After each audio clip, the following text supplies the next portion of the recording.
Welcome to This Week in Medicine, your filtered medical journal summary.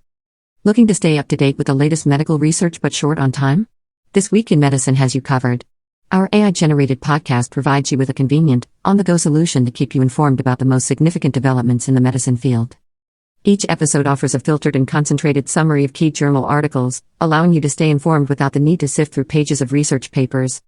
With This Week in Medicine, listening is faster than reading, and you can consume valuable medical knowledge while commuting, exercising, or during your daily routine. Hi, This Week in Medicine, we will be discussing. First, we will be discussing articles in New England Journal of Medicine. CD19 CAR T-cell therapy in autoimmune disease, a case series with follow-up. Background. Treatment for autoimmune diseases such as systemic lupus erythematosus, SLE, idiopathic inflammatory myositis, and systemic sclerosis often involves long-term immune suppression. Resetting aberrant autoimmunity in these diseases through deep depletion of B cells is a potential strategy for achieving sustained drug-free remission. Methods. We evaluated 15 patients with severe SLE, 8 patients, idiopathic inflammatory myositis, 3 patients, or systemic sclerosis, 4 patients, who received a single infusion of CD19 chimeric antigen receptor, CAR, T cells after preconditioning with fludarabine and cyclophosphamide.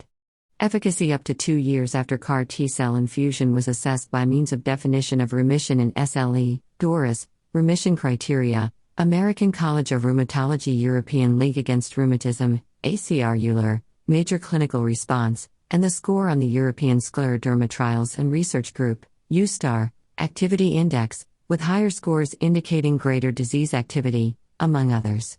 Safety variables, including cytokine release syndrome and infections, were recorded.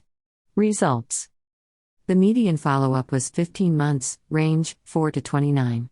The mean, plus or minus, duration of B-cell aplasia was 112 plus or minus 47 days. All the patients with SLE had DORIS remission. All the patients with idiopathic inflammatory myositis had an ACR Euler major clinical response, and all the patients with systemic sclerosis had a decrease in the score on the USTAR activity index. Immunosuppressive therapy was completely stopped in all the patients. Grade 1 cytokine release syndrome occurred in 10 patients. 1 patient each had Grade 2 cytokine release syndrome, Grade 1 immune effector cell-associated neurotoxicity syndrome, and pneumonia that resulted in hospitalization. Conclusions. In this case series, CD19 CAR T-cell transfer appeared to be feasible, safe, and efficacious in 3 different autoimmune diseases, providing rationale for further controlled clinical trials.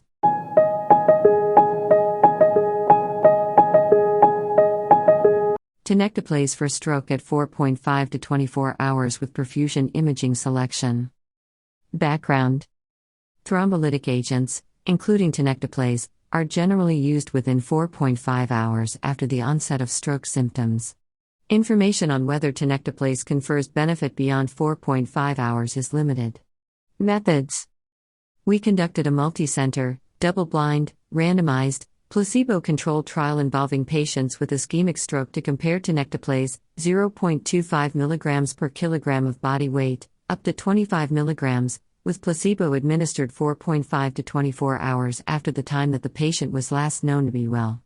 Patients had to have evidence of occlusion of the middle cerebral artery or internal carotid artery, and salvageable tissue is determined on perfusion imaging. The primary outcome was the ordinal score on the modified Rankin scale, range 0 to 6, with higher scores indicating greater disability and a score of 6 indicating death, at day 90. Safety outcomes included death and symptomatic intracranial hemorrhage. Results. The trial enrolled 458 patients, 77.3% of whom subsequently underwent thrombectomy. 228 patients were assigned to receive tenecteplase, and 230 to receive placebo.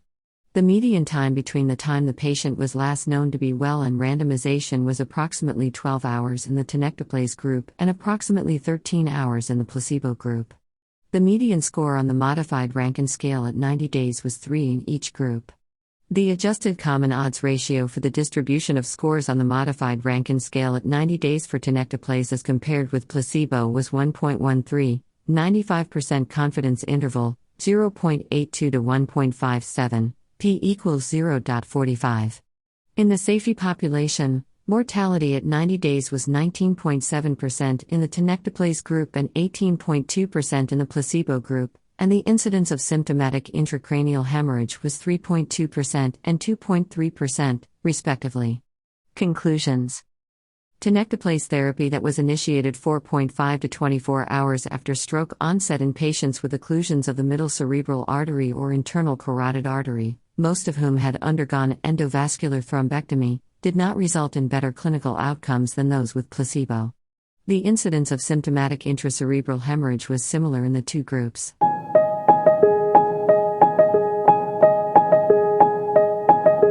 Biomarker changes during 20 years preceding Alzheimer's disease. Background: Biomarker changes that occur in the period between normal cognition and the diagnosis of sporadic Alzheimer's disease have not been extensively investigated in longitudinal studies. Methods: We conducted a multi-center, nested case control study of Alzheimer's disease biomarkers in cognitively normal participants who were enrolled in the China Cognition and Aging Study from January 2000 through December 2020. A subgroup of these participants underwent testing of cerebrospinal fluid, CSF, cognitive assessments, and brain imaging at 2-year to 3-year intervals. A total of 648 participants in whom Alzheimer's disease developed were matched with 648 participants who had normal cognition, and the temporal trajectories of CSF biochemical marker concentrations, cognitive testing, and imaging were analyzed in the two groups. Results: The median follow-up was 19.9 years, interquartile range, 19.5 to 20.2. CSF and imaging biomarkers in the Alzheimer's disease group diverged from those in the cognitively normal group at the following estimated number of years before diagnosis: amyloid beta, A-beta 42, 18 years, the ratio of A-beta 42 to A-beta 40, 14 years, phosphorylated tau 181, 11 years, total tau 10 years, neurofilament light chain 9 years, hippocampal volume 8 years, and cognitive decline 6 years. As cognitive impairment progressed, the changes in CSF biomarker levels in the Alzheimer's disease group initially accelerated and then slowed. Conclusions: In this study involving Chinese participants during the 20 years preceding clinical diagnosis of sporadic Alzheimer's disease, we observed the time courses of CSF biomarkers, the times before diagnosis at which they diverged from the biomarkers from a matched group of participants who remained cognitively normal, and the temporal order in which the biomarkers became abnormal.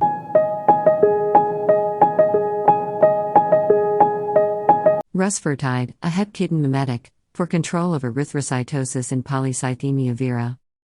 Background: Polycythemia vera is a chronic myeloproliferative neoplasm characterized by erythrocytosis.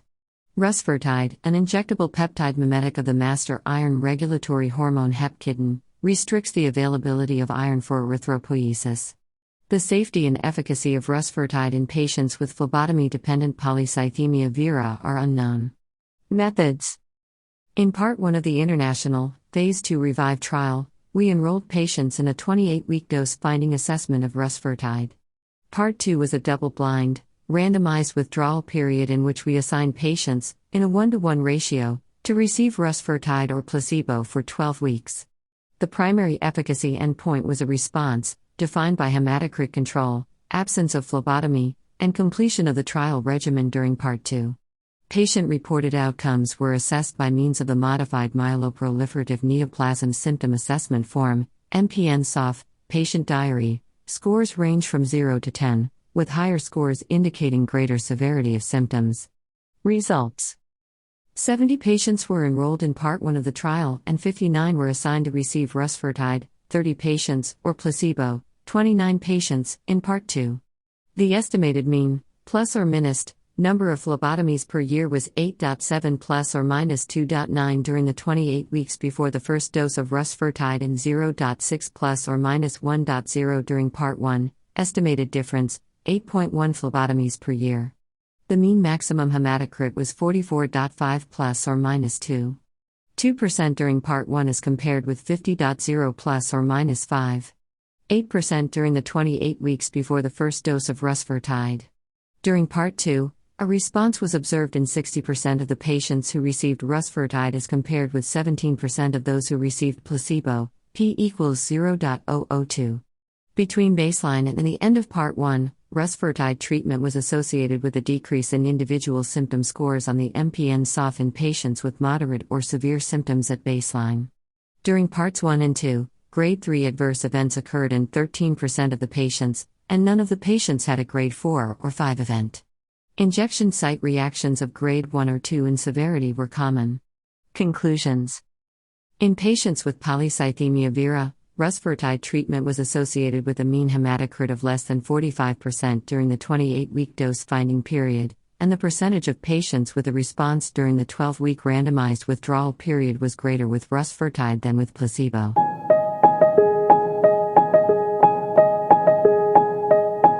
Next article from Journal of American Medical Association.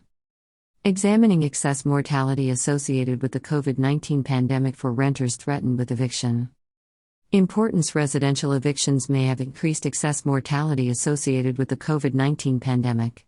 Objective: to estimate excess mortality associated with the COVID-19 pandemic for renters who received eviction filings, threatened renters. Design, setting, and participants. This retrospective cohort study used an excess mortality framework. Mortality based on linked eviction and death records from 2020 through 2021 was compared with projected mortality estimated from similar records from 2010 through 2016. Data from court records between January 1, 2020, and August 31, 2021, were collected via the Eviction Lab's eviction tracking system. Similar data from court records between January 1, 2010, and December 31, 2016, also collected by the Eviction Lab, were used to estimate projected mortality during the pandemic. We also constructed two comparison groups: all individuals living in the study area and a subsample of those individuals living in high poverty, high filing tracts. Exposures: eviction filing. Main outcomes and measures: all-cause mortality in a given month. The difference between observed mortality and projected mortality was used as a measure of excess mortality associated with the pandemic. Results: the cohort of threatened renters during the pandemic period consisted of 282,000 individuals, median age, 36 years, IQR, 28 to 47. Eviction filings were 44.7% lower than expected during the study period.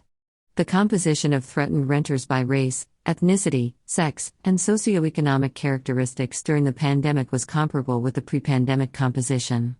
Expected cumulative age standardized mortality among threatened renters during this 20-month period of the pandemic was 116.5, 95% C, 104.0 to 130.3, per 100,000 person months, and observed mortality was 238.6, 95% C, 230.8 to 246.3, per 100,000 person months, or 106% higher than expected.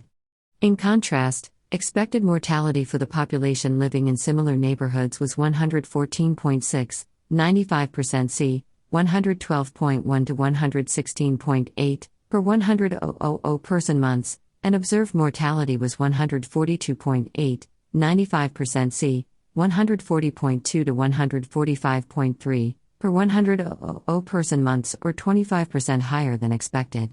In the general population across the study area, expected mortality was 83.5, 95% C, 83.3 to 83.8, per 100,000 person months, and observed mortality was 91.6, 95% C, 91.4 to 91.8, per 100,000 person months, or 9% higher than expected.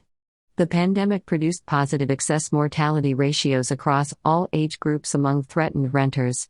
Conclusions and relevance: renters who received eviction filings experienced substantial excess mortality associated with the COVID-19 pandemic.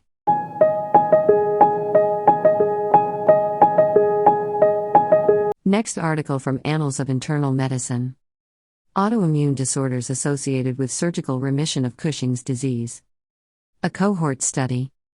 Background: glucocorticoids suppress inflammation. Autoimmune disease may occur after remission of Cushing's disease, CD. However, the development of autoimmune disease in this context is not well described. Objective: To determine 1. The incidence of autoimmune disease in patients with CD after surgical remission compared with patients with non-functioning pituitary adenomas, NFPAs, and 2. The clinical presentation of and risk factors for development of autoimmune disease in CD after remission. Design. Retrospective matched cohort analysis. Setting. Academic Medical Center/Pituitary Center. Patients. Patients with CD with surgical remission and surgically treated NFPA. Measurements. Cumulative incidence of new onset autoimmune disease at 3 years after surgery. Assessment for hypercortisolemia included late-night salivary cortisol levels, 24-hour urine-free cortisol, UFC, ratio, UFC value divided by the upper limit of the normal range for the assay, and dexamethasone suppression tests. Results.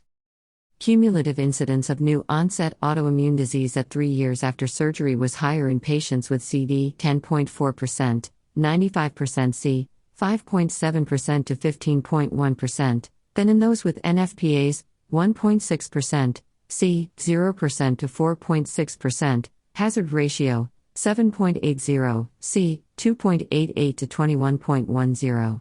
Patients with CD showed higher prevalence of postoperative adrenal insufficiency, 93.8% versus 16.5%, and lower postoperative nadir serum cortisol levels, 63.8 versus 282.3 mol/L, than patients with NFPAs. Compared with patients with CD without autoimmune disease, those who developed autoimmune disease had a lower preoperative 24-hour UFC ratio, 2.7 versus 6.3, and a higher prevalence of family history of autoimmune disease, 41.2% versus 20.9%. Limitation. The small sample of patients with autoimmune disease limited identification of independent risk factors. Conclusion. Patients achieving surgical remission of CD have higher incidence of autoimmune disease than age and sex-matched patients with NFPAs. Family history of autoimmune disease is a potential risk factor. Adrenal insufficiency may be a trigger.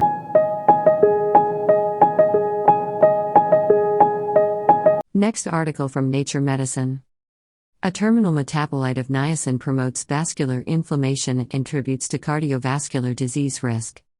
Despite intensive preventive cardiovascular disease (CVD) efforts, substantial residual CVD risk remains even for individuals receiving all guideline-recommended interventions. Niacin is an essential micronutrient fortified in food staples, but its role in CVD is not well understood.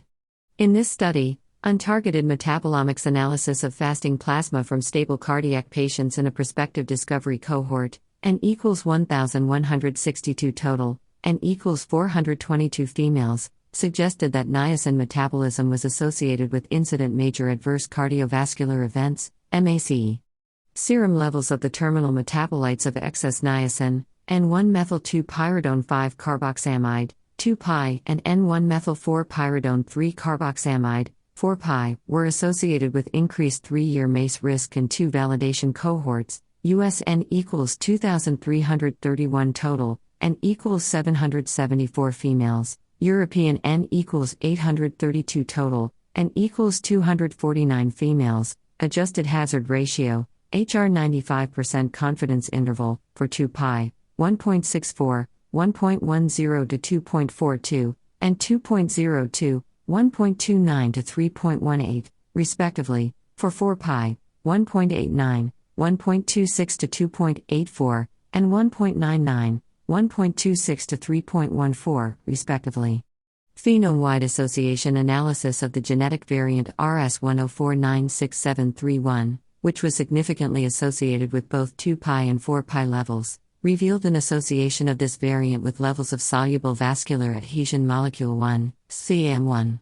Further meta-analysis confirmed association of RS104967331 with CAM1, N equals 106,000 total, N equals 53,075 females, P equals 3.6 times 10⁻18. Moreover, CAM1 levels were significantly correlated with both 2-pi and 4-pi in a validation cohort, N equals 974 total, N equals 333 females, 2-pi, rho equals 0.13, P equals 7.7 times 10⁻5, 4 pi, rho equals 0.18, p equals 1.1 times 10 minus 8. Lastly, treatment with physiological levels of 4 pi, but not at structural isomer 2 pi, induced expression of VCAM1 and leukocyte adherence to vascular endothelium in mice. Collectively, these results indicate that the terminal breakdown products of excess niacin, 2 pi and 4 pi, are both associated with residual CVD risk. They also suggest an inflammation-dependent mechanism underlying the clinical association between 4 pi and MACE.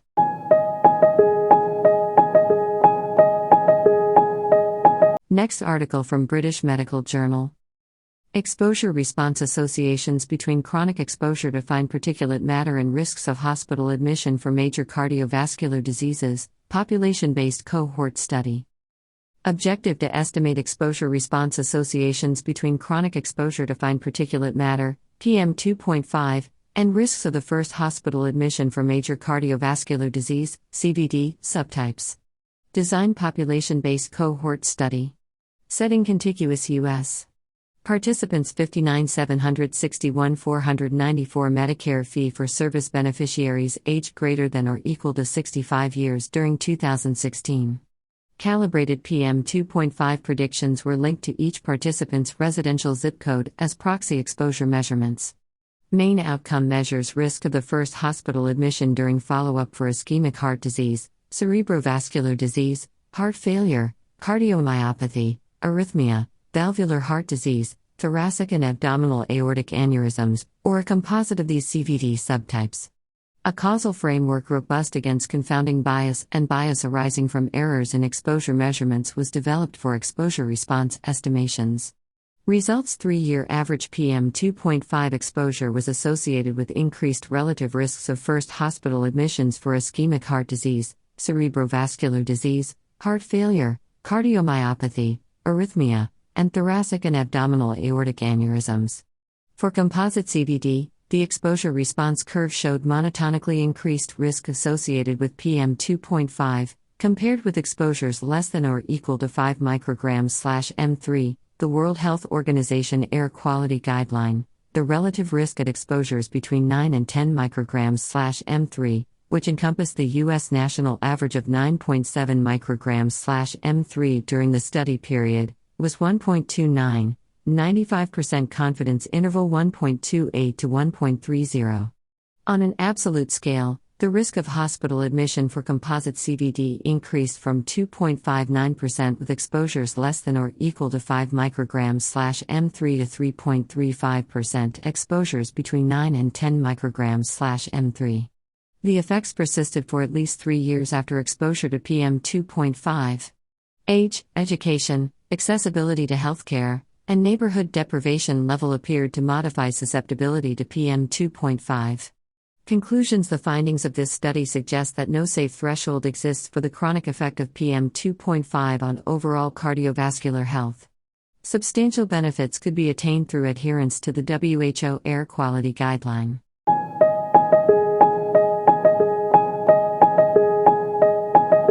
Short-term exposure to low-level ambient fine particulate matter and natural cause, cardiovascular, and respiratory morbidity.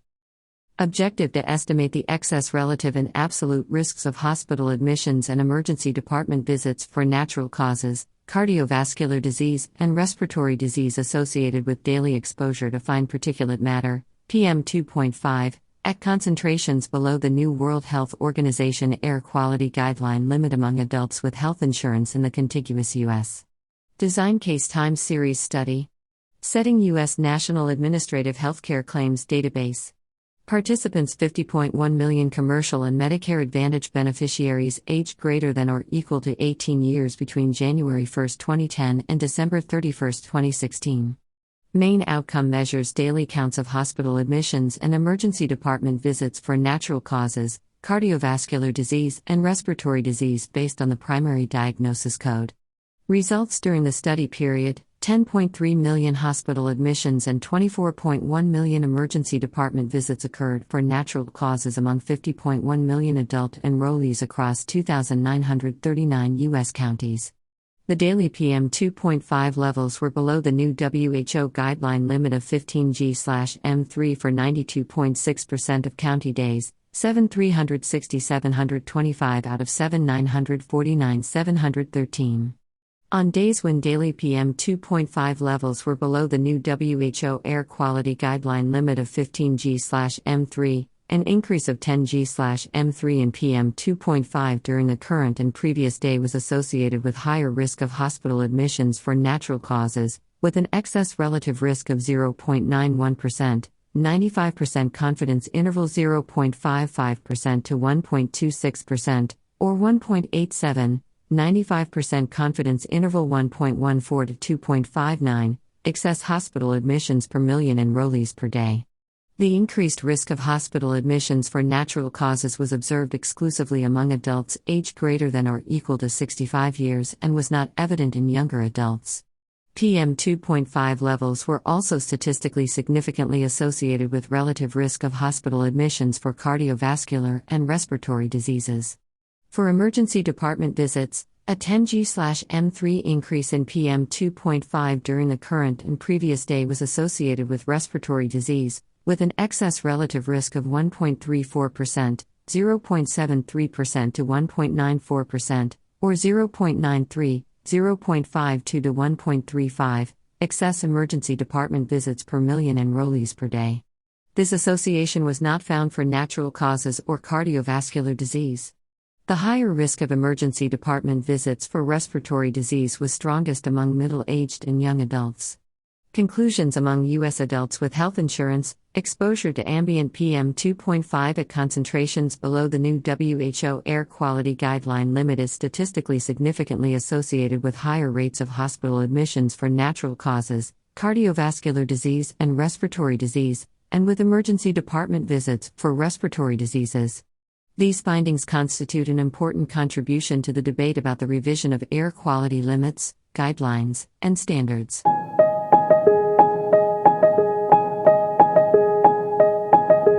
Next article from Lancet.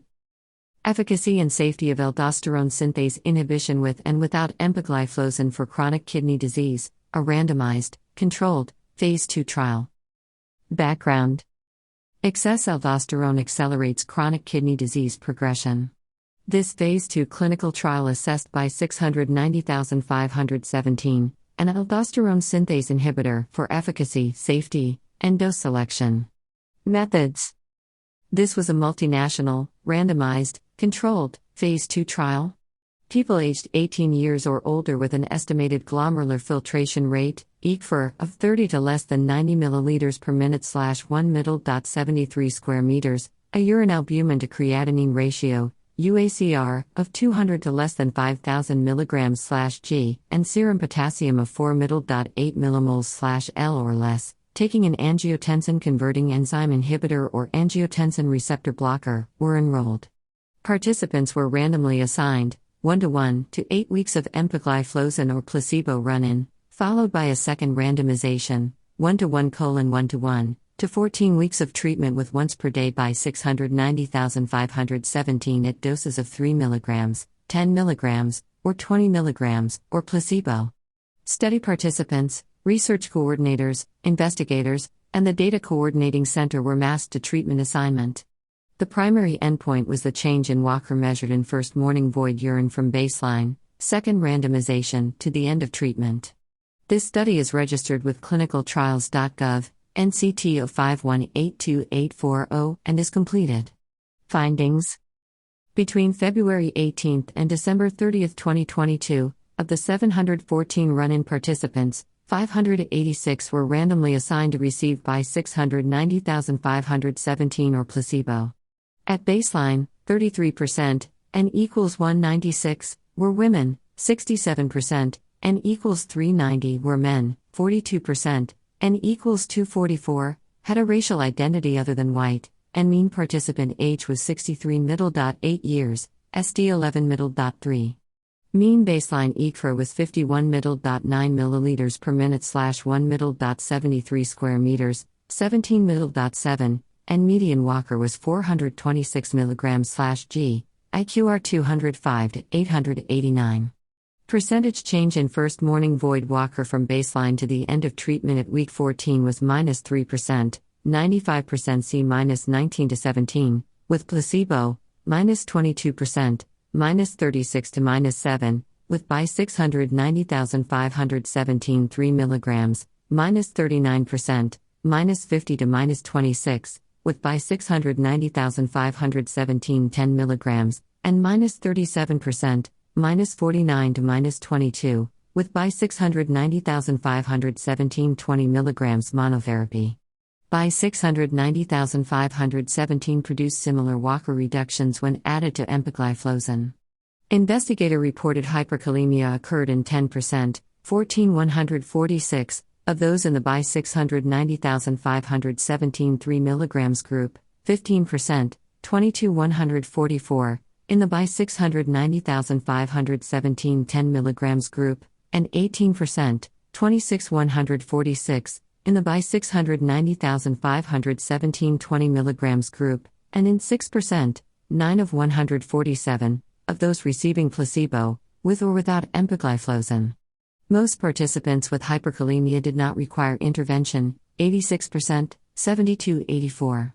Adrenal insufficiency was an adverse event of special interest reported in 7 of 436 study participants, 2%, receiving by 690,517 and 1 of 147 participants, 1%, receiving matched placebo. No treatment-related deaths occurred during the study. Interpretation: by 690,517 dose-dependently reduced albuminuria with concurrent renin-angiotensin system inhibition and empagliflozin, suggesting an additive efficacy for chronic kidney disease treatment without unexpected safety signals.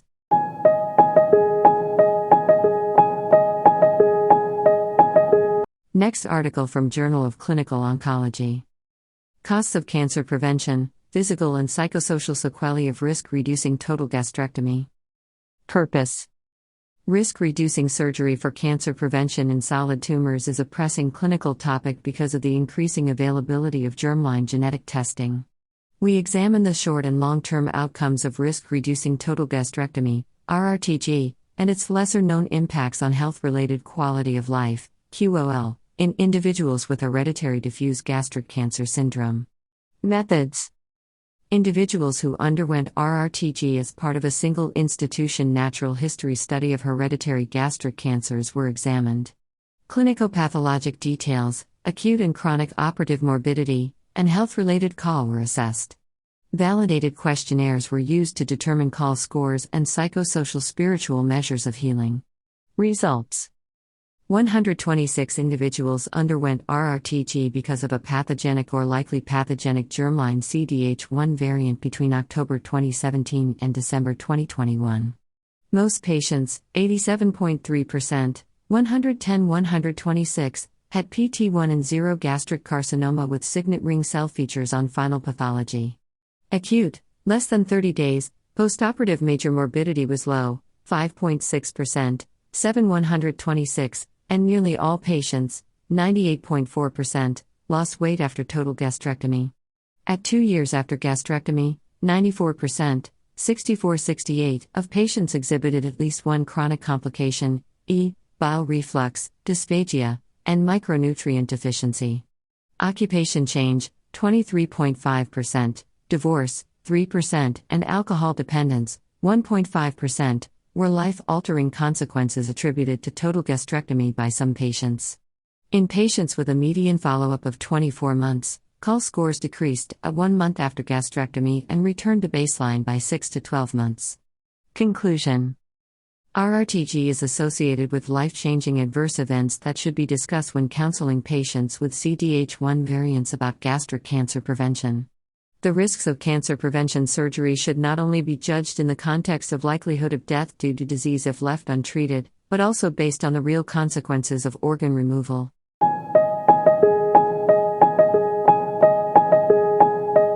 Next article from Clinical Gastroenterology. An analysis of delayed bleeding in cases of colorectal endoscopic submucosal dissection due to types of direct oral anticoagulants in Japan. Background and aims. Reported rates of delayed bleeding, DB, after endoscopic resection using direct oral anticoagulants, DOACs, are high and heterogeneous. This large-scale multi-center study analyzed cases of DB after colorectal endoscopic submucosal dissection related to various types of DOACs in Japan, the ABCDJ study, with those associated with warfarin. Methods. We retrospectively reviewed 1,019 lesions in patients treated with DOACs and 459 lesions in patients treated with warfarin among 34,455 endoscopic submucosal dissection cases from 47 Japanese institutions between 2012 and 2021. The DB rate, DBR, with each DOAC was compared with that with warfarin. Risk factors for DB in patients treated with DOACs or warfarin were also investigated. Results. The mean tumor sizes in the DOAC and warfarin groups were 29.6 plus or minus 14.0 and 30.3 plus or minus 16.4 millimeters, respectively.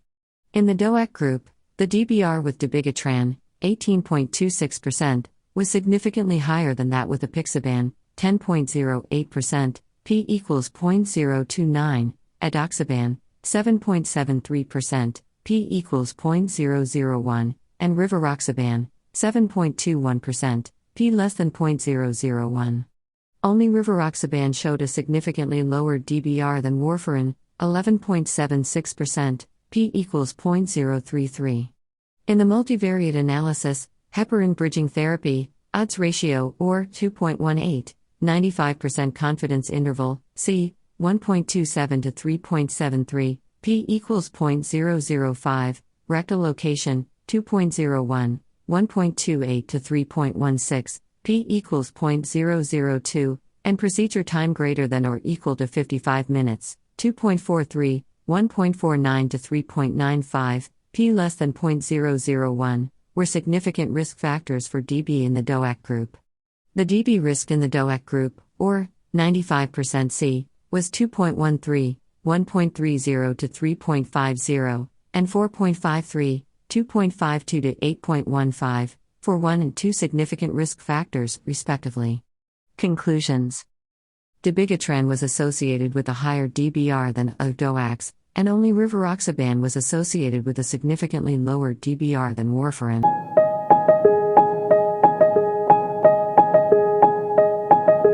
Hepatocellular carcinoma diagnosis and management in 2021, a National Veterans Affairs Quality Improvement Project. Background and aims. The coronavirus disease 2019 pandemic profoundly disrupted preventative health care services, including cancer screening. As the largest provider of cirrhosis care in the United States, the Department of Veterans Affairs, VA, National Gastroenterology and Hepatology Program aimed to assess factors associated with hepatocellular carcinoma, HCC, stage at diagnosis, treatment, and survival. Methods. Veterans with a new diagnosis of HCC in 2021 were identified from electronic health records, N equals 2,306. Structured medical record extraction was performed by expert reviewers in a 10% random subsample of veterans with new HCC diagnoses. Factors associated with stage at diagnosis, receipt of treatment, and survival were assessed using multivariable models. Results. Among 199 patients with confirmed HCC, the average age was 71 years and most, 72%, had underlying cirrhosis. More than half, 54%, were at an early stage, T1 or T2, at diagnosis. Less advanced liver disease, number of imaging tests adequate for HCC screening, HCC diagnosis in the VA, and receipt of VA primary care were associated significantly with early stage diagnosis. HCC-directed treatments were administered to 145, 73%, patients after a median of 37 days, interquartile range, 19 to 54D, from diagnosis, including 70, 35%, patients who received potentially curative treatments. Factors associated with potentially curative versus no treatments included HCC screening, early stage at diagnosis, and better performance status. Having fewer comorbidities and better performance status were associated significantly with non-curative versus no treatment. Early stage diagnosis, diagnosis in the VA system, and receipt of curative treatment were associated significantly with survival. Conclusions. These results highlight the importance of HCC screening and engagement in care for HCC diagnosis, treatment, and survival while demonstrating the feasibility of developing a national quality improvement agenda for HCC screening, diagnosis, and treatment.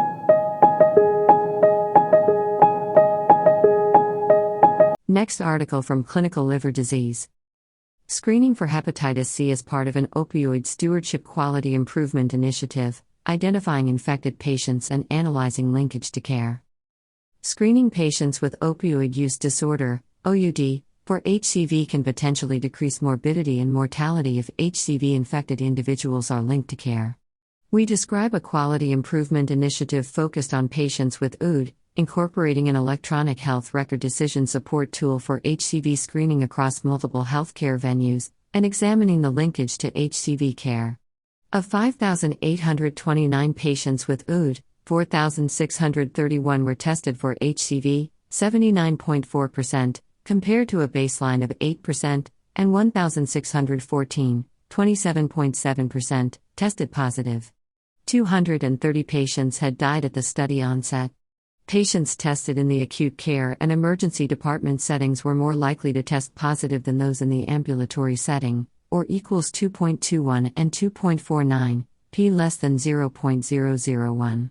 Before patient outreach, 279, 18.2%, HCV-positive patients were linked to care.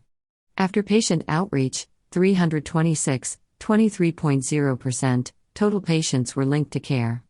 Secondary endpoints included mortality and the number of patients who were HCV positive who achieved a cure. The mortality rate in patients who were HCV positive, 12.2%, was higher than that in patients who were HCV negative, 7.4%, or equals 1.72, p less than 0.001, or untested patients, 6.2%, or equals 2.10, p less than 0.001. Of the 326 with successful linkage to care, 113, 34.7%, had a documented cure. An additional 55, 16.9%, patients had a possible cure, defined as direct-acting antiviral ordered but no follow-up documented, known treatment in the absence of documented sustained viral response lab draw, or documentation of cure noted in outside medical records but unavailable laboratory results. A strategy utilizing electronic health record decision support tools for testing patients with OUD for HCV was highly effective. However, linking patients with HCV to care was less successful.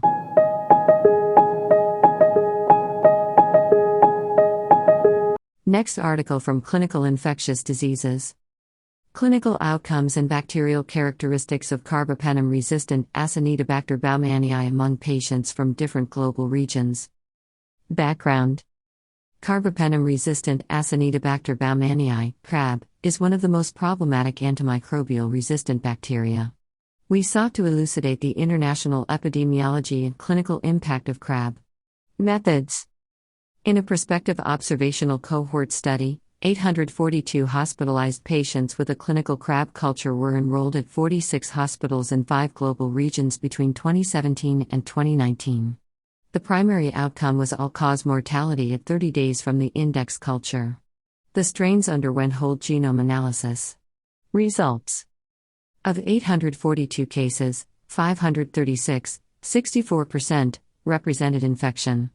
By 30 days, 128, 24%, of the infected patients died, ranging from 1, 6%, of 18 in Australia, Singapore to 54, 25%, of 216 in the United States and 24, 49%, of 49 in South Central America, whereas 42, 14%, of non-infected patients died. Bacteremia was associated with a higher risk of death compared with other types of infection, 40, 42%, of 96 versus 88, 20%, of 440. In a multivariable logistic regression analysis, bloodstream infection and higher age-adjusted Charlson comorbidity index were independently associated with 30-day mortality. Clonal group 2, CG2, strains predominated except in South Central America, ranging from 216, 59%, of 369 in the United States to 282, 97%, of 291 in China. Acquired carbapin-MACE genes were carried by 769, 91%, of the 842 isolates. CG2 strains were significantly associated with higher levels of meropenem resistance, yet non-CG2 cases were overrepresented among the deaths compared with CG2 cases. Conclusions: crab infection types and clinical outcomes differed significantly across regions. Although CG2 strains remained predominant, non-CG2 strains were associated with higher mortality.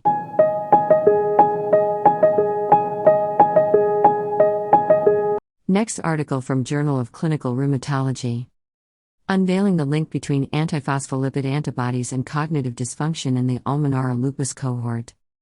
Objective: cognitive dysfunction is a prevalent manifestation of systemic lupus erythematosus, SLE. There is evidence for the role of antiphospholipid, APL, antibodies on its etiopathogenesis. Our objective was to identify the association between APL antibodies and cognitive dysfunction in SLE patients.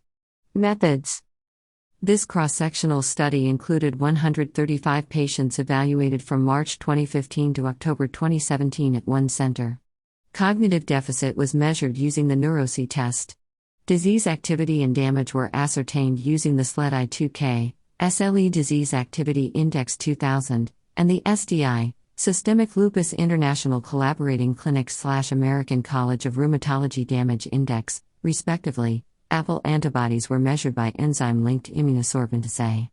The association between cognitive dysfunction and APL antibodies was evaluated using univariable and multivariable linear regression models adjusted for age, sex, education, socioeconomic status, disease duration, SLEDAI-2K, SDI, mean current dose of prednisone, time of exposure to glucocorticoids, and drug use, immunosuppressants, hydroxychloroquine, aspirin, and warfarin. Results: 131 patients, 97.1%, were women. Their mean SD age was 46.6, 12.5 years. 59 patients, 43.7%, had positivity for at least one APL antibody. I'm anticardiolipin, ACL, was positive in 24.5%, IG in 13.5%, I'm a beta-2 GP1 in 16.8%, IG anti-beta-2 glycoprotein in 24.6%, and the lupus anticoagulant in 5.3%. 90 patients, 66.7%, had some cognitive dysfunction. In the univariable analysis, a significant correlation between the NeuroC score and ACL antibodies was found, B equals -20.87, SE 3.2, P less than 0.001, which remained significant in the multivariable model, B equals -13.89, SE 3.14, P less than 0.001.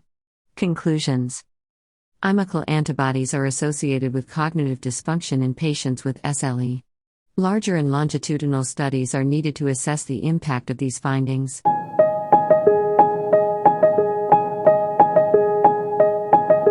Next article from Arthritis and Rheumatology. Derivation and internal validation of a disease-specific cardiovascular risk prediction model for patients with psoriatic arthritis and psoriasis. Objective: to address suboptimal cardiovascular risk prediction in patients with psoriatic disease, PSD, we developed and internally validated a 5-year disease-specific cardiovascular risk prediction model. Methods: we analyzed data from a prospective cohort of participants with PSD without a history of cardiovascular events. Traditional cardiovascular risk factors and PSD-related measures of disease activity were considered as potential predictors. The study outcome included non-fatal and fatal cardiovascular events. A base prediction model included 10 traditional cardiovascular risk factors. 8 PSD-related factors were assessed by adding them to the base model to create expanded models, which were controlled for PSD therapies. Variable selection was performed using least absolute shrinkage and selection operator, LASSO, penalized regression with 10-fold cross-validation. Model performance was assessed using measures of discrimination and calibration and measures of sensitivity and specificity.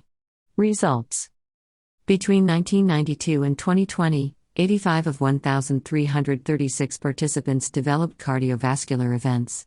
Discrimination of the base model, with traditional cardiovascular risk factors alone, was excellent, with an area under the receiver operator characteristic curve, AUC, of 85.5, 95% confidence interval, C, 81.9 to 89.1. Optimal models did not select any of the tested disease-specific factors.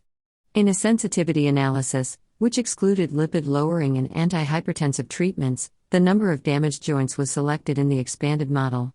However, this model did not improve risk discrimination compared to the base model, AUC 85.5, 95% C 82.0 to 89.1. Conclusion. Traditional cardiovascular risk factors alone are effective in predicting cardiovascular risk in patients with PSD. A risk score based on these factors performed well, indicating excellent discrimination and calibration.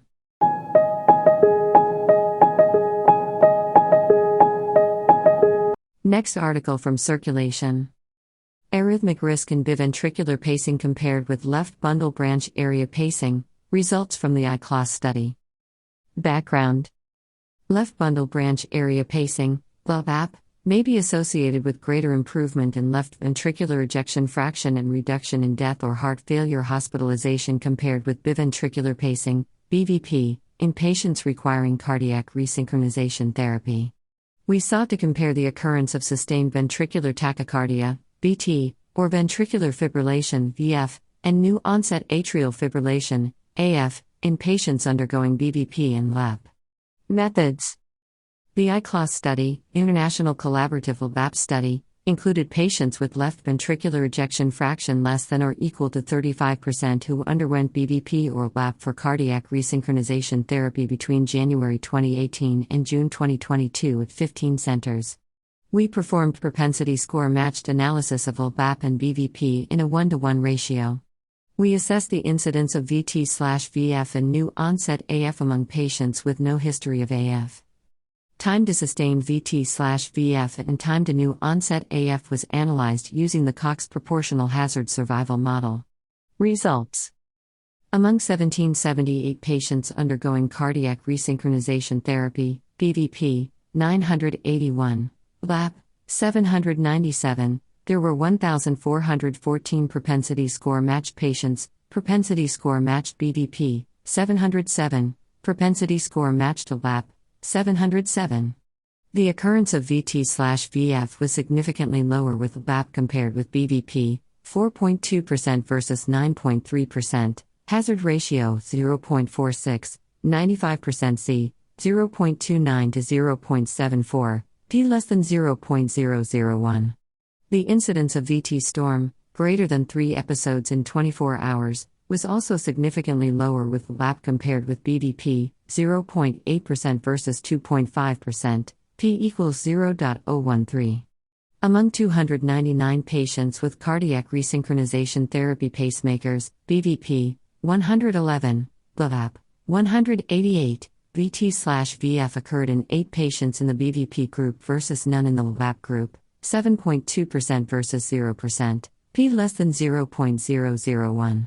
In 1194 patients with no history of VT/VF or antiarrhythmic therapy, BVP, 591, LAP, 603, the occurrence of VT/VF was significantly lower with LAP than with BVP, 3.2% versus 7.3%, hazard ratio, 0.46, 95% C, 0.26 to 0.81, p equals 0.007.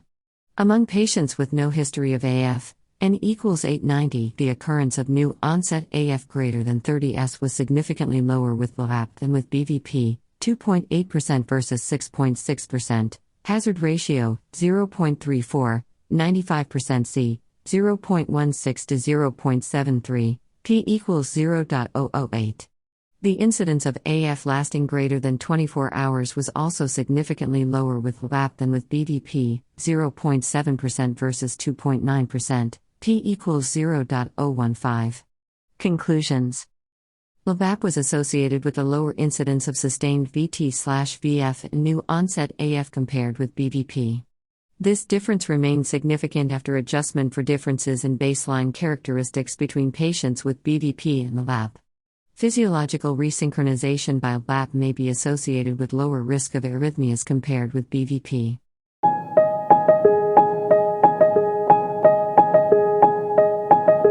A American College of Cardiology. Validation of a protein risk score for mortality in HF. Study questions. Can a protein risk score be developed and validated to predict risk for mortality in patients with heart failure, HF? Methods. This was a community-based, Southeast Minnesota, cohort study of patients with HF enrolled between 2003 and 2012. A total of 1,351 patients were followed.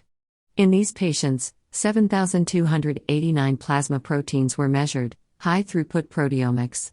Patients enrolled between 2003 and 2007 were part of the protein risk score development cohort, and patients enrolled between 2008 and 2012 were part of the validation cohort.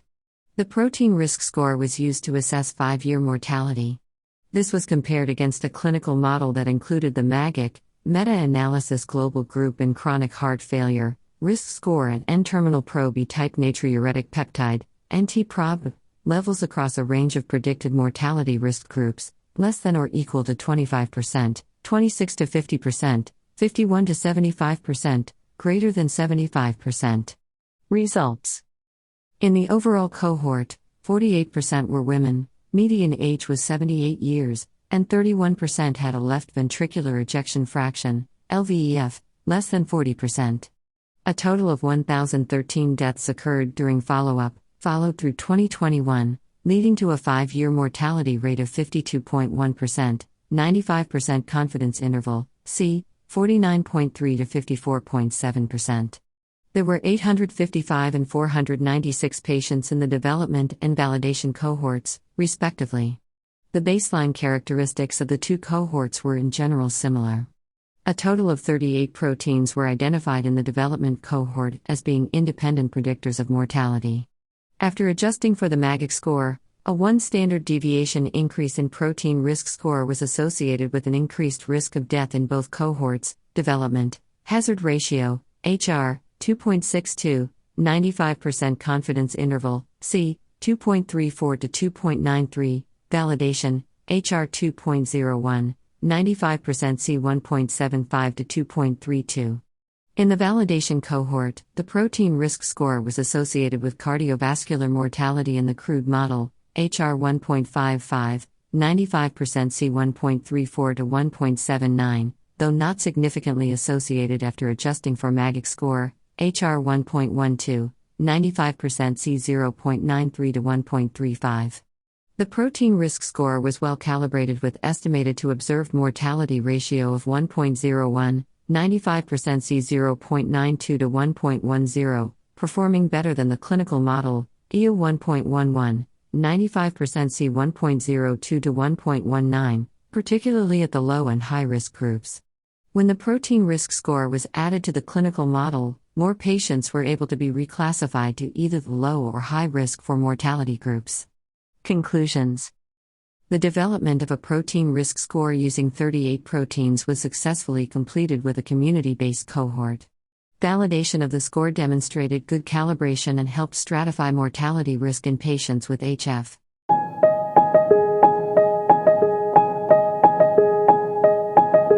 From Journals of the American College of Cardiology. Large-scale proteomics identifies novel biomarkers and circulating risk factors for aortic stenosis. Background. Limited data exist regarding risk factors for aortic stenosis, as the plasma proteome is a promising phenotype for discovery of novel biomarkers and potentially causative mechanisms. Objectives. The aim of this study was to discover novel biomarkers with potentially causal associations with AS. Methods.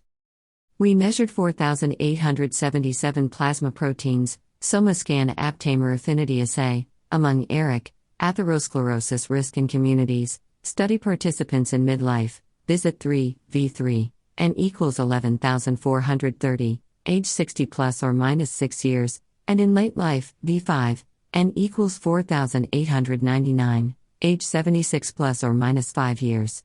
We identified proteins cross-sectionally associated with aortic valve, AV, peak velocity, AVMAX, and dimensionless index by echocardiography at V5 and with incident AV-related hospitalization after V3 with the use of multivariable linear and Cox proportional hazard regression.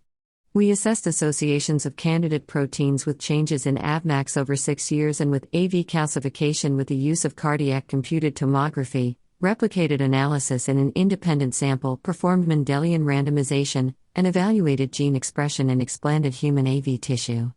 Results: 52 proteins cross-sectionally were associated with AVMAX and dimensionless index at V5 and with risk of incident AV-related hospitalization after V3. Among 3,413 participants in the cardiovascular health study, 6 of those proteins were significantly associated with adjudicated moderate or severe AS, including matrix metalloproteinase 12, MMP12, complement C1q tumor necrosis factor-related protein 1, C1q-TNF1, and growth differentiation factor 15.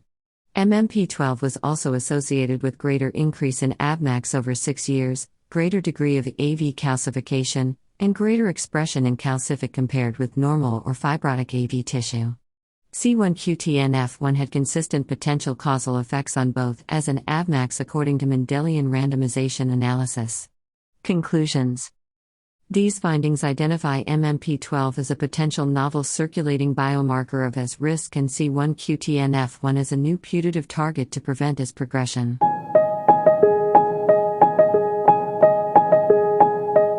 Next article from Journal of Clinical Endocrinology and Metabolism. Improvements in sperm motility following low or high-intensity dietary interventions in men with obesity. Introduction. Obesity increases risks of male infertility, but bariatric surgery does not improve semen quality. Recent uncontrolled studies suggest that a low-energy diet, LED, improves semen quality. Further evaluation within a randomized, controlled setting is warranted. Methods. Men with obesity, 18 to 60 years, with normal sperm concentration, normal count, N equals 24, or oligozoospermia, N equals 43, were randomized 1:1 to either 800 kilocalories/day LED for 16 weeks or control, brief dietary intervention (BDI) with 16 weeks observation. Semen parameters were compared at baseline and 16 weeks. Results.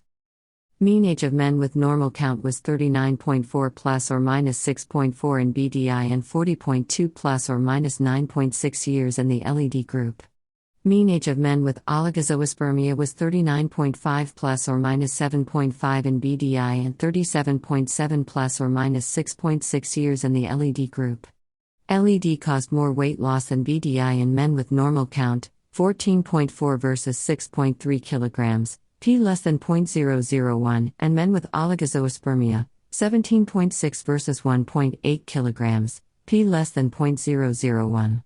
Compared with baseline, in men with normal count total motility, TM, increased 48 plus or minus 17% to 60 plus or minus 10%, P less than 0.05, after LED, and 52 plus or minus 8% to 61 plus or minus 6%, P less than 0.0001. After BDI, progressive motility, PM, increased 41 plus or minus 16% to 53 plus or minus 10%, P less than 0.05, after LED, and 45 plus or minus 8% to 54 plus or minus 65%, P less than 0.001, after BDI. In men with oligozoospermia compared with baseline, TM increased 35%, 26, to 52%, 16, P less than 0.05, after LED, and 43%, 28 to 50%, 23, P equals 0.0587, after BDI, PM increased 29%, 23 to 46%, 18, P less than 0.05, after LED, and 33%, 25 to 44%, 25, P less than 0.05, after BDI. No differences in post-intervention TM or PM were observed between LED and BDI groups in men with normal count or oligozoospermia. Conclusion. LED or BDI may be sufficient to improve sperm motility in men with obesity. The effects of paternal dietary intervention on fertility outcomes requires investigation.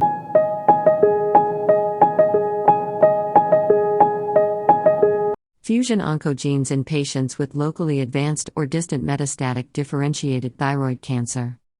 Context. Fusion oncogenes are involved in the underlying pathology of advanced differentiated thyroid cancer, DTC, and even the cause of radioactive iodine, RAI refractoriness. Objective: we aim to investigation between fusion oncogenes and clinicopathological characteristics involving a large-scale cohort of patients with advanced DTC. Methods: we collected 278 tumor samples from patients with locally advanced, N1B or T4, or distant metastatic DTC. Targeted next-generation sequencing with a 26-gene thyro-lead panel was performed on these samples.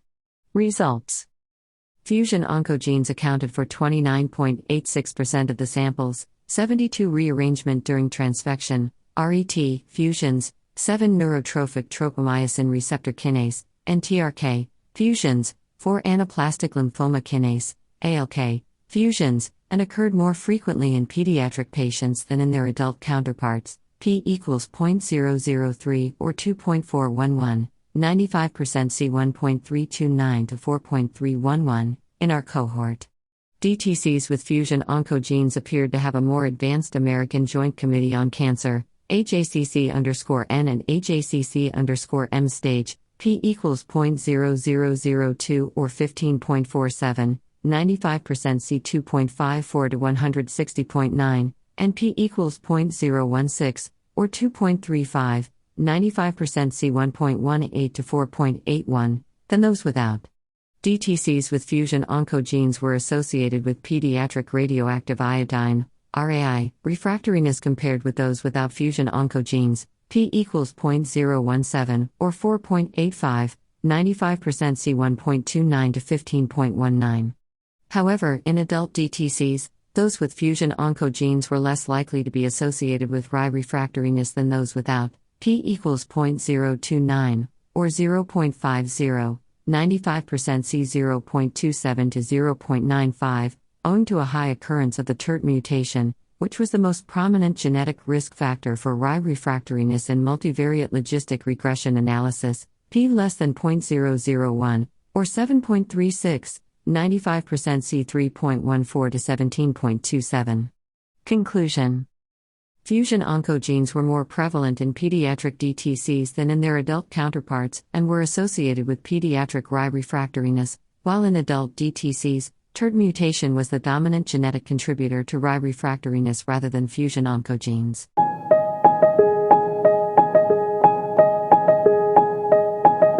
Next article from Neurology. Geographic disparities in access to neurologists and multiple sclerosis care in the United States. Background and objectives. A shortage of neurology clinicians and healthcare disparities may hinder access to neurologic care. This study examined disparities in geographic access to neurologists and subspecialty multiple sclerosis, MS, care among various demographic segments of the United States. Methods. Neurologist practice locations from 2022 CMS Care compare physician data and MS center locations as defined by the Consortium of Multiple Sclerosis Centers were used to compute spatial access for all U.S. census tracts. Census tract level community characteristics, sex, age, race, ethnicity, education, income, insurance, percent with computer, percent without a vehicle, percent with limited English, and percent with hearing, vision, cognitive, and ambulatory difficulty, were obtained from 2020 American Community Survey 5-year estimates. Rural-urban status was obtained from 2010 rural-urban commuting area codes. Logistic and linear regression models were used to examine access to a neurologist or MS center within 60 miles and 60-mile spatial access ratios. Results. Of 70,858 census tracts, 388 had no neurologists within 60 miles and 17,837 had no MS centers within 60 miles. Geographic access to neurologists, spatial access ratio, 99% C, was lower for rural, minus 80.49%, C, minus 81.65 to minus 79.30, and micropolitan, minus 60.50%.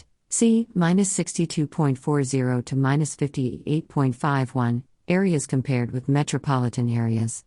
Tracts with 10% greater percentage of Hispanic individuals, minus 4.53%, C, minus 5.23 to minus 3.83, men, minus 6.76%, C, minus 8.96 to minus 4.5, uninsured, minus 7.99%, C, minus 9.72 to minus 6.21, individuals with hearing difficulty, minus 40.72%, C, minus 44.62 to minus 36.54, vision difficulty, minus 13.0%, minus 18.72 to minus 6.89, and ambulatory difficulty, minus 15.68%, C, minus 19.25 to minus 11.95, had lower access to neurologists.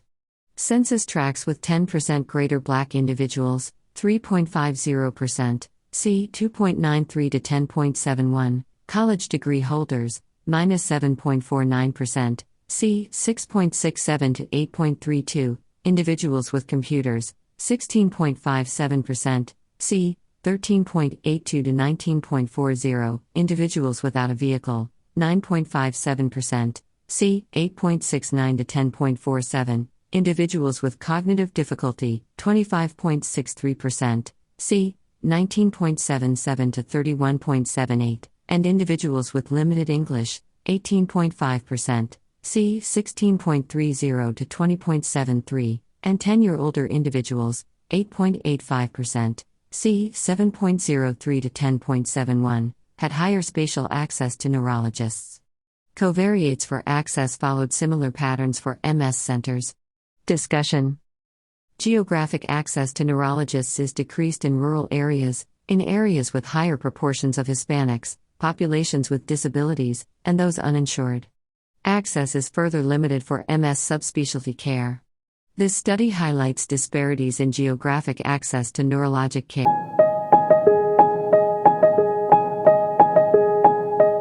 Changes in digital speech measures in asymptomatic carriers of pathogenic variants associated with frontotemporal degeneration. Background and objectives. Clinical trials developing therapeutics for frontotemporal degeneration, FTD, focus on pathogenic variant carriers at preclinical stages. Objective: quantitative clinical assessment tools are needed to track stability and delay disease onset. Natural speech can serve as an accessible, cost-effective assessment tool. We aim to identify early changes in the natural speech of FTD pathogenic variant carriers before they become symptomatic. Methods. In this cohort study, speech samples of picture descriptions were collected longitudinally from healthy participants in observational studies at the University of Pennsylvania and Columbia University between 2007 and 2020. Participants were asymptomatic but at risk for familial FTD. Status as carrier or non-carrier was based on screening for known pathogenic variants in the participant's family. 30 previously validated digital speech measures derived from automatic speech processing pipelines were selected a priori based on previous studies in patients with FTD and compared between asymptomatic carriers and non-carriers cross-sectionally and longitudinally. Results. A total of 105 participants, all asymptomatic, included 41 carriers, 12 men, 30%, mean age 43 plus or minus 13 years, education, 16 plus or minus 2 years, MMSE 29 plus or minus 1, and 64 non-carriers, 27 men, 42%, mean age, 48 plus or minus 14 years, education, 15 plus or minus 3 years, MMSE 29 plus or minus 1. We identified 4 speech measures that differed between carriers and non-carriers at baseline: mean speech segment duration, mean difference minus 0.28 seconds, 95% C minus 0.55 to minus 0.02, P equals 0.04, word frequency, mean difference 0.07, 95% C 0.008 to 0.14, P equals 0.03, word ambiguity, mean difference 0.02, 95% C 0.0008 to 0.05, P equals 0.04, and interjection count per 100 words, mean difference 0.33, 95% C 0.07 to 0.59, P equals 0.01. 3 speech measures deteriorated over time in carriers only: particle count per 100 words per month, beta equals minus 0.02, 95% C minus 0.03 to minus 0.004, P equals 0.009, total narrative production time in seconds per month, beta equals minus 0.24, 95% C minus 0.37 to minus 0.12, P less than 0.001, and total number of words per month, beta equals minus 0.48, 95% C minus 0.78 to minus 0.19, P equals 0.002, including in 3 carriers who later converted to symptomatic disease. Discussion. Using automatic processing pipelines, we identified early changes in the natural speech of FTD pathogenic variant carriers in the presymptomatic stage. These findings highlight the potential utility of natural speech as a digital clinical outcome assessment tool in FTD, where objective and quantifiable measures for abnormal behavior and language are lacking.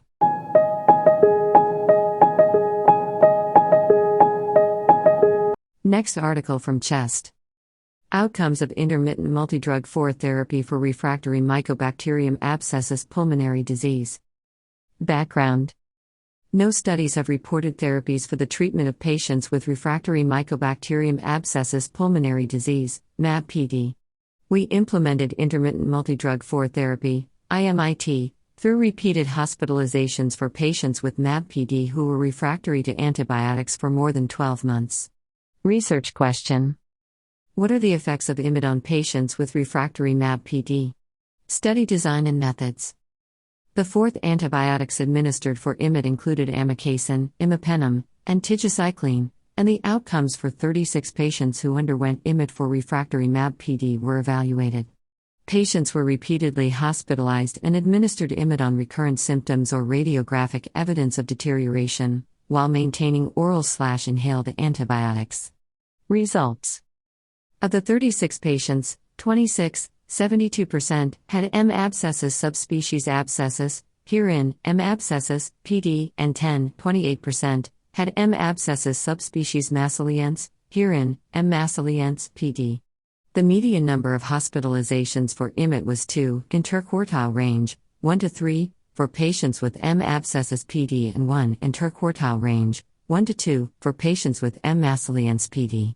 At least one negative culture result and culture conversion were observed in 62% and 12% of patients with M. abscessus PD, and in 80% and 60% of patients with M. massiliense PD, respectively. Symptomatic improvement was observed in all patients, and radiologic improvement, including cavity amelioration or no deterioration, was observed in 42% and 70% of patients with M. abscessus PD and with M. massiliense PD, respectively. No resistance to clarithromycin or amikacin was acquired. Interpretation. IMiD with intermittent hospitalization can be a beneficial palliative treatment for patients with refractory MAB-PD. This therapy alleviated symptoms, slowed radiologic progression, and reduced the bacterial burden in some patients. However, radiologic and microbiological responses to IMiD were more apparent in M. massiliense PD than in M. abscessus PD.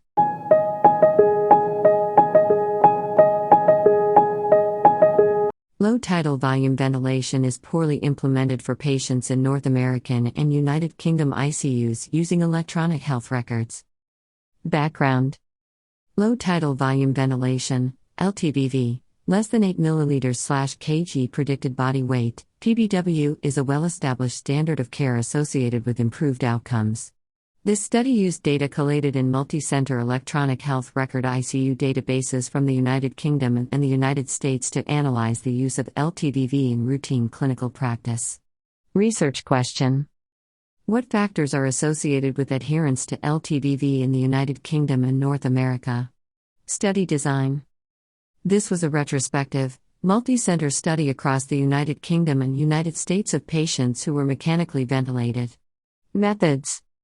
Factors associated with adherence to LTVV were assessed in all patients in both databases who were mechanically ventilated for greater than 48 hours.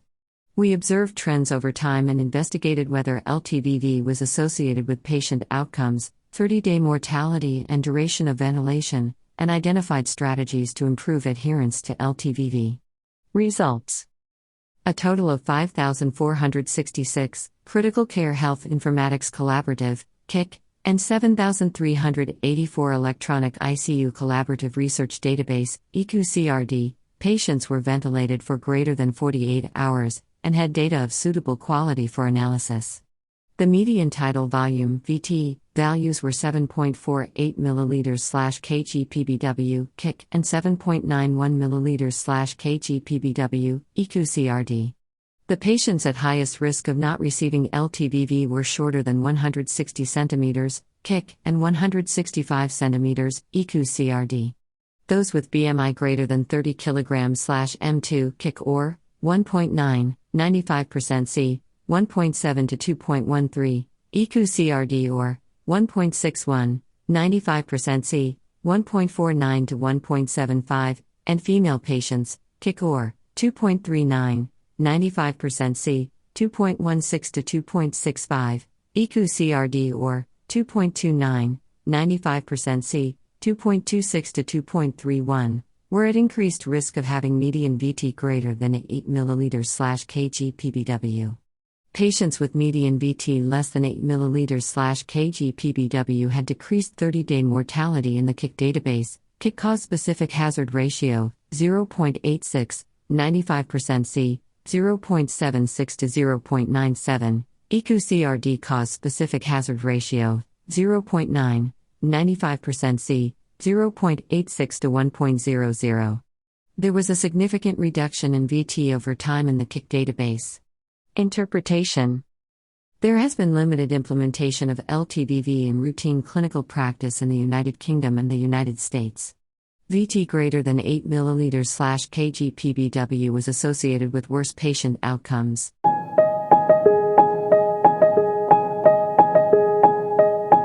Next article from the American Journal of Respiratory and Critical Care Medicine. Plasma metabolomics reveals distinct biological and diagnostic signatures for melioidosis. Rationale: the global burden of sepsis is greatest in low-resource settings. Melioidosis, infection with the gram-negative bacterium Burkholderia pseudomallei, is a frequent cause of fatal sepsis in endemic tropical regions such as Southeast Asia.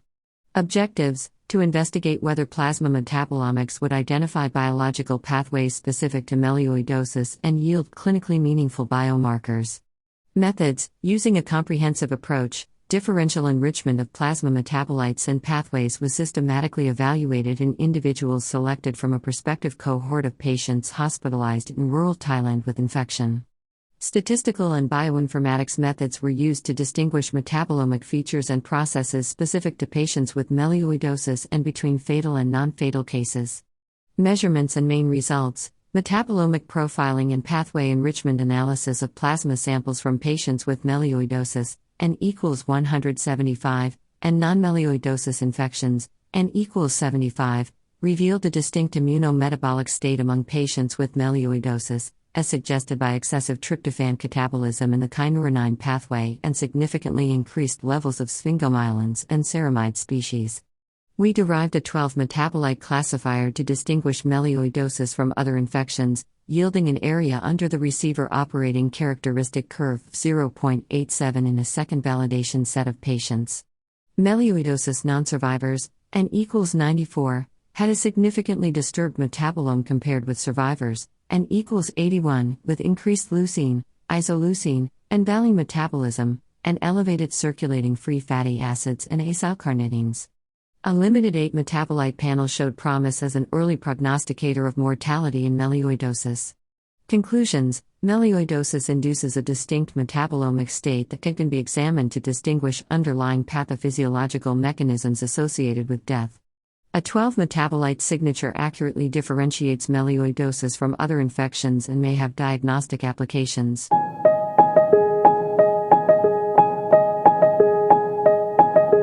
Next article from Clinical Gastroenterology and Hepatology. An analysis of delayed bleeding in cases of colorectal endoscopic submucosal dissection due to types of direct oral anticoagulants in Japan. Background and aims. Reported rates of delayed bleeding, DB, after endoscopic resection using direct oral anticoagulants, DOACs, are high and heterogeneous. This large-scale multi-center study analyzed cases of DB after colorectal endoscopic submucosal dissection related to various types of DOACs in Japan, the ABCDJ study, with those associated with warfarin. Methods: We retrospectively reviewed 1,019 lesions in patients treated with DOACs and 459 lesions in patients treated with warfarin among 34,455 endoscopic submucosal dissection cases from 47 Japanese institutions between 2012 and 2021. The DB rate, DBR, with each DOAC was compared with that with warfarin. Risk factors for DB in patients treated with DOACs or warfarin were also investigated. Results: the mean tumor sizes in the DOAC and warfarin groups were 29.6 plus or minus 14.0 and 30.3 plus or minus 16.4 mm, respectively. In the DOAC group, the DBR with dabigatran, 18.26%, was significantly higher than that with apixaban, 10.08%, p equals 0.029, edoxaban, 7.73%, p equals 0.001, and rivaroxaban, 7.21%, p less than 0.001. Only rivaroxaban showed a significantly lower DBR than warfarin, 11.76%, p equals 0.033. In the multivariate analysis, heparin bridging therapy, odds ratio, or 2.18, 95% confidence interval, c. 1.27 to 3.73, p equals 0.005, rectal location, 2.01, 1.28 to 3.16, p equals 0.002, and procedure time greater than or equal to 55 minutes, 2.43, 1.49 to 3.95, p less than 0.001, were significant risk factors for DB in the DOAC group. The DB risk in the DOAC group, or 95% C, was 2.13, 1.30 to 3.50, and 4.53, 2.52 to 8.15, for 1 and 2 significant risk factors, respectively. Conclusions: dabigatran was associated with a higher DBR than other DOACs, and only rivaroxaban was associated with a significantly lower DBR than warfarin.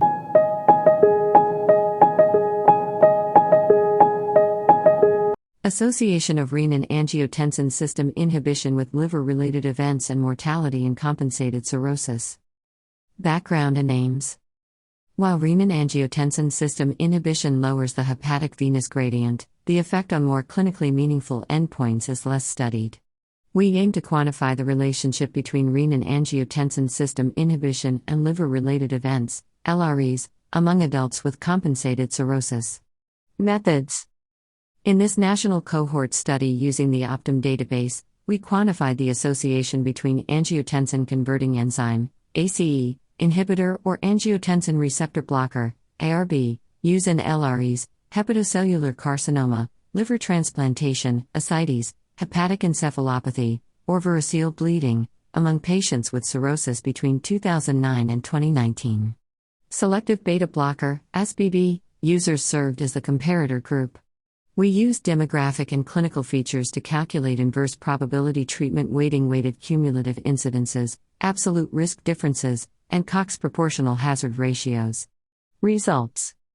Among 4,214 adults with cirrhosis, 3,155 were ACE inhibitor/ARB users and 1,059 were SBB users.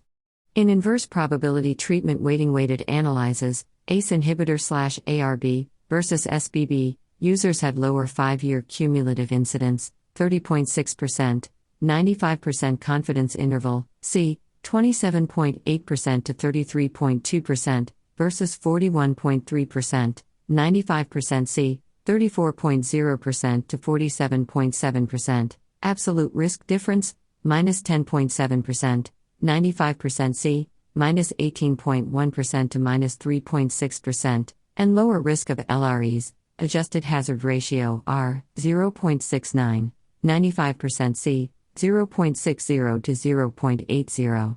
There was a dose-response relationship, compared with SBB use, ACE inhibitor/ARB prescriptions greater than or equal to 1 defined daily dose, R, 0.65, 95% C, 0.56 to 0.76, were associated with a greater risk reduction compared with less than 1 defined daily dose, R, 0.87, 95% C, 0.71 to 1.07.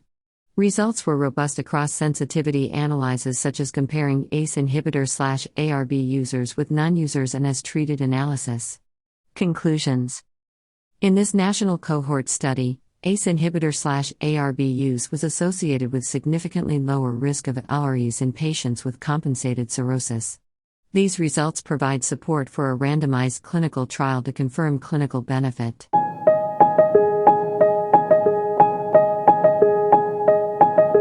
Next article is from Clinical and Translational Gastroenterology. Clinical outcomes before and after precalipride treatment, an observational study in patients with chronic idiopathic constipation in the USA. Introduction. This real-world US-based claims study compared constipation-related symptoms and complications 6 months before and after precalipride initiation in adults with chronic idiopathic constipation, CIC. Methods. This observational, retrospective cohort analysis used the IBM MarketScan commercial claims and encounters and the Medicare supplemental databases, January 2015–June 2020. Precalipride treated patients, greater than or equal to 18 years old, who had greater than or equal to 1 constipation-related international classification of diseases, 10th revision, clinical modification, ICD-10-CM, diagnosis code during the baseline or study period were included. The proportions of patients with constipation-related symptoms, abdominal pain, abdominal distension, gaseous, incomplete defecation and nausea, and constipation-related complications, anal fissure and fistula, intestinal obstruction, rectal prolapse, hemorrhoids, perianal venous thrombosis, perianal/perirectal abscess, and rectal bleeding, were examined. Constipation-related symptoms and complications were identified using ICD-10-CM, ICD-10 procedure coding system, or current procedural terminology codes. Data were stratified by age, overall, 18 to 64 years, greater than or equal to 65 years. Results. This study included 690 patients, mean, standard deviation, patient age was 48.0, 14.7 years and 87.5% were women. The proportions of patients overall with constipation-related symptoms decreased 6 months after precalipride initiation, abdominal pain, 50.4% versus 33.3%, p less than 0.001, abdominal distension, gaseous 23.9% versus 13.3%, p less than 0.001, and nausea, 22.6% versus 17.7%, p less than 0.01, no improvements observed for incomplete defecation. Similarly, the proportions of patients overall with constipation-related complications decreased 6 months after precalipride initiation, intestinal obstruction, 4.9% versus 2.0%, p less than 0.001, hemorrhoids, 10.7% versus 7.0%, p less than 0.05, and rectal bleeding, 4.1% versus 1.7%, p less than 0.05. Discussion. This study suggests that precalipride may be associated with improved constipation-related symptoms and complications 6 months after treatment initiation.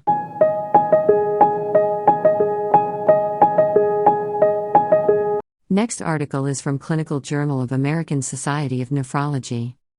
Comparative safety of antidepressants in adults with CKD. Background. Depression is prevalent in patients with CKD and is related to poor prognosis. Despite the widespread use of antidepressants in the CKD population, their safety remains unclear.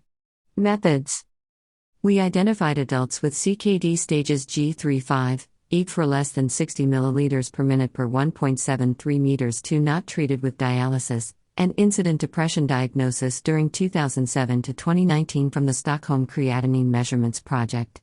Using the target trial emulation framework, we compare the following treatment strategies: 1. Initiating versus not initiating antidepressants, 2. Initiating mirtazapine versus selective serotonin reuptake inhibitors, SSRIs, and 3. Initiating SSRIs with a lower dose versus a standard dose. Results. Of 7,798 eligible individuals, 5,743, 74%, initiated antidepressant treatment.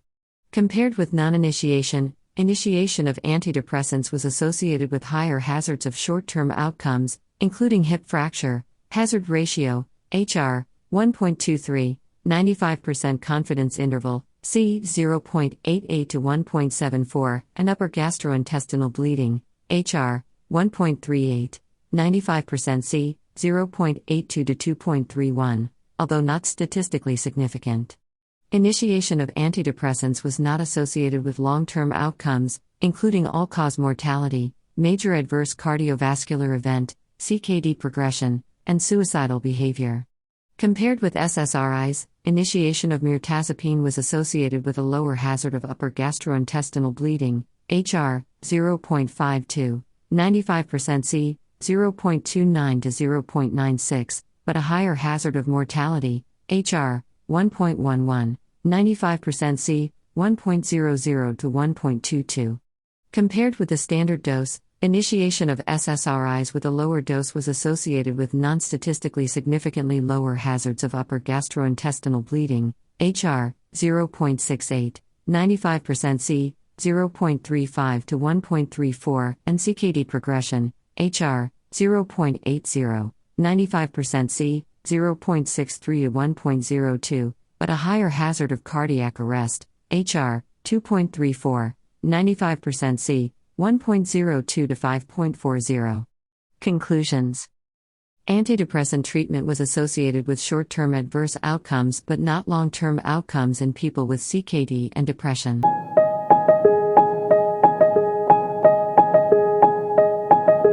Evaluation of opening offers early for deceased donor kidneys at risk of non-utilization. Background. Reducing non-utilization of kidneys recovered from deceased donors is a current policy concern for kidney allocation in the United States. The likelihood of non-utilization is greater with a higher kidney donor risk index, KDRI, offer. We examine how opening offers for organs with KDRI greater than 1.75 to the broader waitlist at varying points of time affects usage rates. Methods. We simulate kidney allocation using data for January 2018 to June 2019 from Organ Procurement and Transplantation Network. For the simulation experiment, allocation policy is modified so that KDRI greater than 1.75 organs are offered to all local candidates, same donation service area, after a set amount of cold times simultaneously. Open offers to candidates nationally are similarly examined. Results.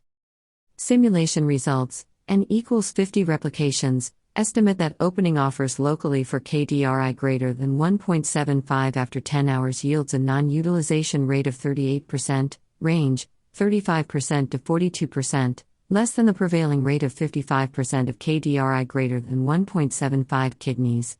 Opening offers after 5 hours yields 30%, range, 26% to 34%, reducing the prevailing non-utilization rate by 45%. Opening offers nationally after 10 and 5 hours yields non-utilization rates of 11%, range, 8% to 15%, and 6%, range, 4% to 9%, for KDRI greater than 1.75 kidneys, respectively. Conclusions. Simulation findings indicate that opening offers and adjusting their timing can significantly reduce non-utilization of high KDRI kidneys.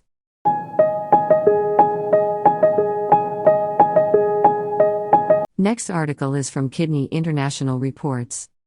Influenza vaccine administration and effectiveness among children and adults with glomerular disease.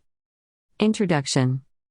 Influenza infections contribute to excess healthcare utilization, morbidity, and mortality in individuals with glomerular disease, GD. However, influenza vaccination may not yield protective immune responses in this high-risk patient population. The objective of the present study was to describe influenza vaccine administration from 2010 to 2019 and explore the effectiveness of influenza vaccination in patients with GD. Methods.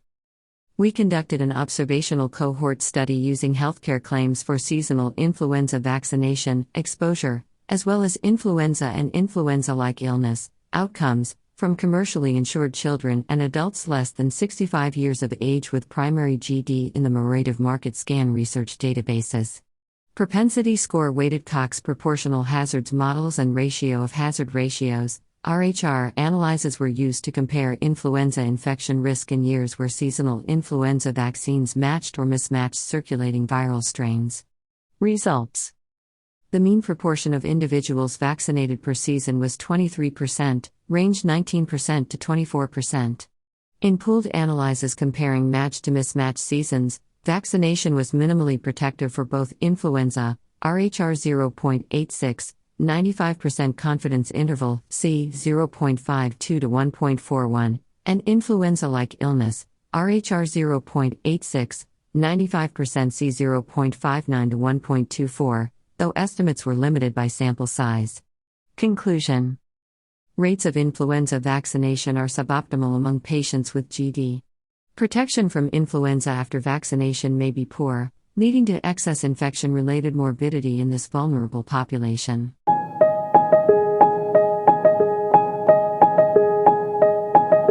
Impact of remote monitoring on standardized outcomes in nephrology peritoneal dialysis. Introduction. This study aimed to evaluate the association between the use of remote patient monitoring, RPM, in patients on automated peritoneal dialysis, APD, and the standardized outcomes in nephrology and peritoneal dialysis, SONG-PD, clinical outcomes. Methods.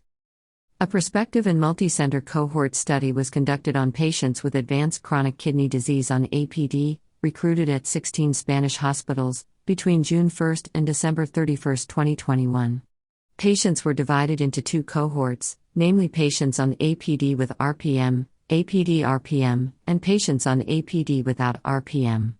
The primary endpoints were the standardized outcomes of the SONG-PD clinical outcomes, PD-associated infection, cardiovascular disease, CVD, mortality rate, technique survival, and life participation, assessed as health-related quality of life, CAL. Propensity score matching, PSM, was used to evaluate the association of RPM exposure with the clinical outcomes. Results. A total of 232 patients were included, 176, 75.9%, in the APD-RPM group and 56, 24.1%, in the APD without RPM group. The mean patient follow-up time was significantly longer in the APD-RPM group than in the APD without RPM group, 10.4 plus or minus 2.8 versus 9.4 plus or minus 3.1 months, respectively, p equals 0.02. In the overall study sample, the APD-RPM group was associated with a lower mortality rate, hazard ratio, HR, 0.08, 95% confidence interval, C, 0.01 to 0.69, p equals 0.020, and greater technique survival rate, HR, 0.25, 95% C, 0.11 to 0.59, p equals 0.001. After PSM, APD-RPM continued to be associated with better technique survival, HR, 0.23, 95% C, 0.06 to 0.83, p equals 0.024. Conclusion. The use of RPM programs in patients on APD was associated with better survival of the technique and lower mortality rates. However, after PSM, only technique survival was significant. Thank you for listening to This Week in Medicine, your filtered medical journal summary. Have a great week ahead, stay blessed and be humane.